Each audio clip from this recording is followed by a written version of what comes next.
العزيز رضي الله تعالى عنه وأرضاه عما حدث من فتن بين المسلمين، فقال: تلك دماء كف الله أيدينا منها،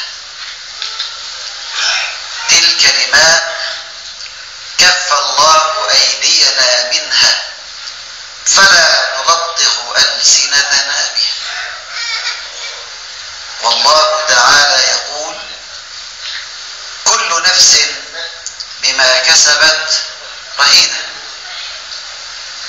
تلك أمة قد خلت لها ما كسبت ولكم ما كسبتم ولا تسألون عما كانوا يعملون. وإن كانت دراسة التاريخ واجبة وخاصة في هذا الزمن، ذلك كان يدعي أحد أنه يحب آل بيت رسول الله فيتسلق جدار المحبة ويقتنص الفرصة للنيل من الإسلام وأهل الإسلام ورموز الإسلام كصحابة رسول الله نجوم الهدى.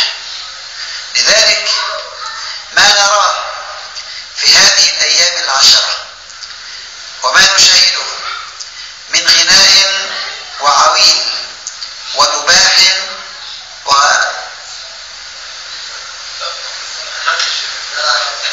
كل ذلك ليس من الإسلام في شيء، إلا أنه يعلمنا أن المحبة الحقة تكون بالاتباع، والاتباع نحن أهله، لأننا نحن أهل محبة رسول الله وآل بيت رسول الله الحقيقيين الذين نفديهم بدمائنا بأرواحنا بأنفسنا بكل ما نملك، ليس ادعاء وإنما حقيقة. والدليل هو مجلسنا هذا، مجلس المحبة الصادقة لآل بيت رسول الله صلى الله عليه وسلم.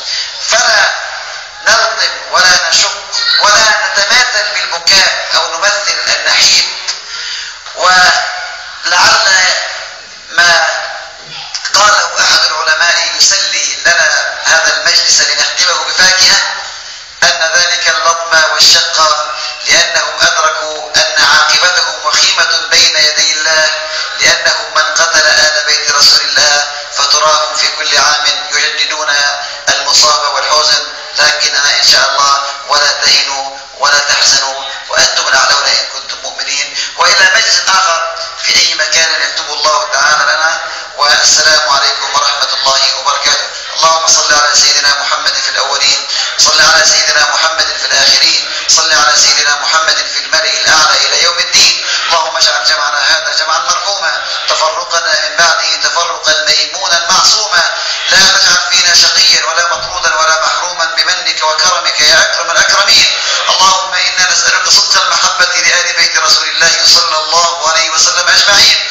ربنا لا تؤاخذنا إن نسينا وأخطأنا، ربنا ولا تحمل علينا إصرا كما حملته على الذين من قبلنا، ربنا ولا تحملنا ما لا طاقة لنا به، واعف عنا واغفر لنا وارحمنا أنت مولانا فانصرنا على القوم الكافرين.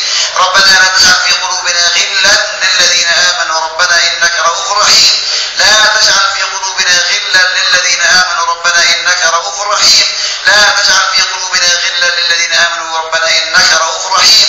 اللهم انصر عبادك الموحدين المجاهدين في كل مكان بمنك وكرمك يا أكرم الأكرمين، وارفع راية لا إله إلا الله محمد رسول الله صلى الله عليه وسلم في كل مكان إنك على كل شيء قدير. وآخر دعوانا أن الحمد لله رب العالمين والفاتحة.